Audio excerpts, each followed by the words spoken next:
Ladies and gentlemen, welcome to another edition of Scott Garrett's Show. I'm doing this show and it tails perfectly into another show that I did earlier called Success, Who Do You Owe It To? This is a story of a young man, young running back, blue chip running back at that, Alex Collins.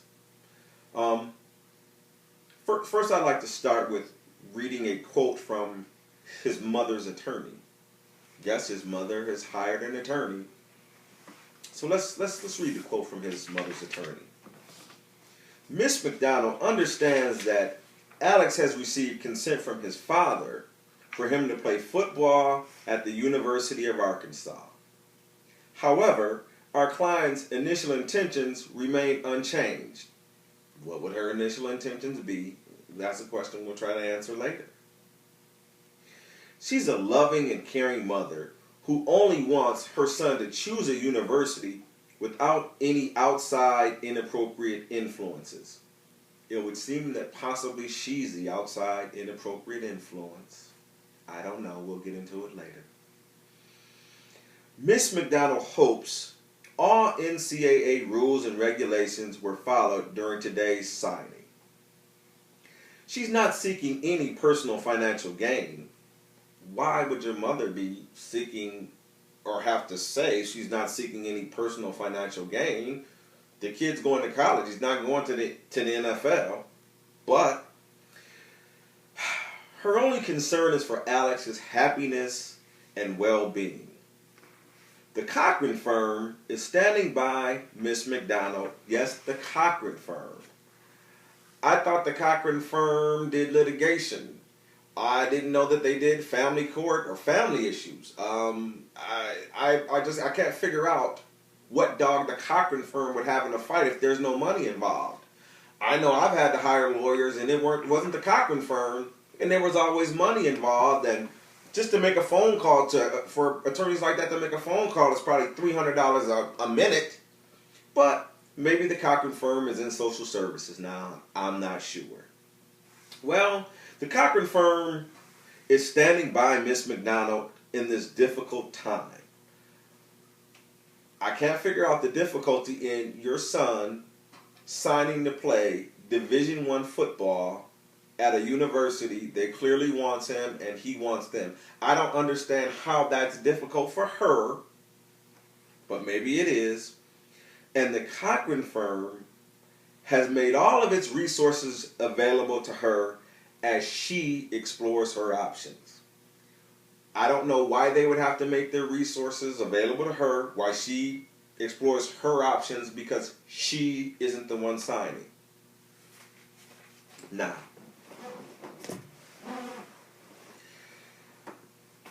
I've read this is just a case of an overprotective mother. Typically, an overprotective mother, they would come right out and say, hey, I've got a concern. And my concern is A, B, and C. I haven't seen his mother yet. We don't know who she is. Why? Because if this is her real intention is to protect her son, it would be no reason for you not to know who she is or for her to come on and say, this is what's going on. This is why I did what I did. Well, I'm here to say this. Alex, you don't owe your mother or your family anything, young man. You did what you had to do to get where a lot of kids dream of getting, a scholarship to play at a university. When a kid is this good, that kid didn't just start getting recruited 2 weeks ago.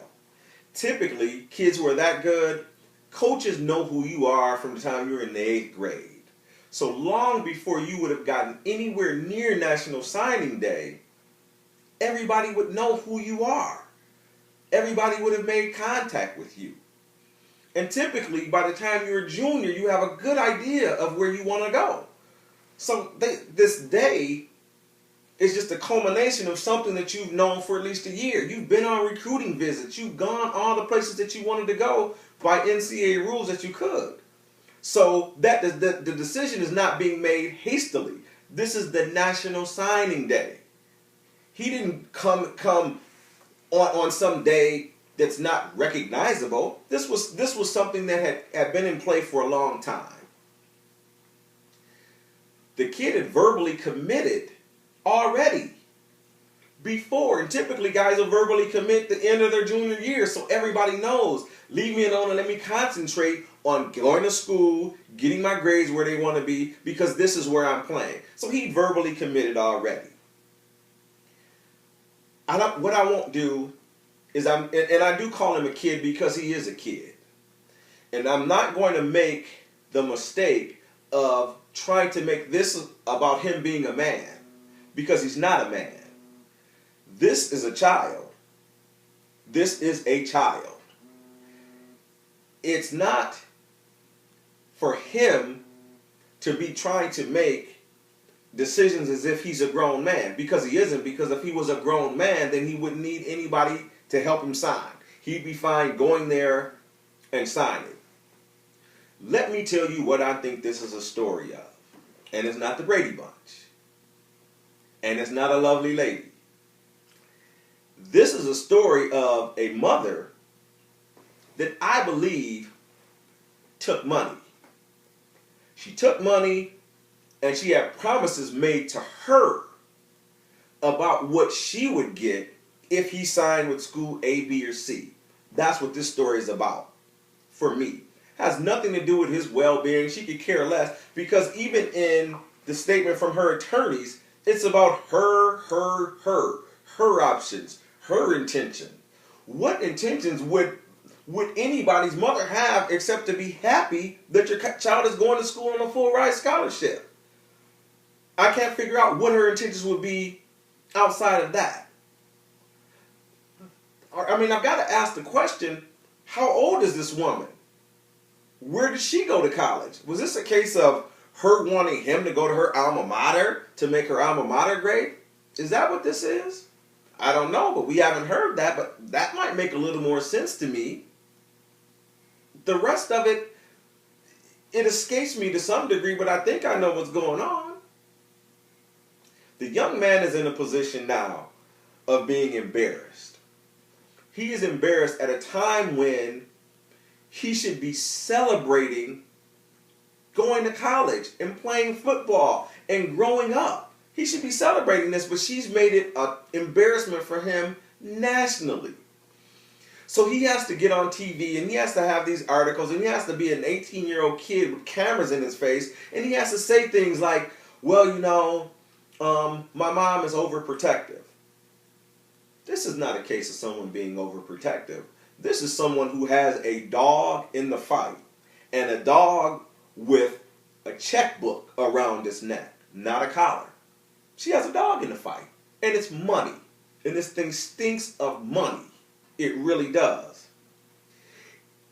I can only imagine the amount of pressure that was put on this young man behind the scenes by his own mother. I can only imagine the types of things she said to him about him not supporting his family, and how can he do this, and he knows what she has at stake. Never, she clearly doesn't have a concern for this young man at all. And it showed, because she's willing to do this on TV or have him embarrassed nationally.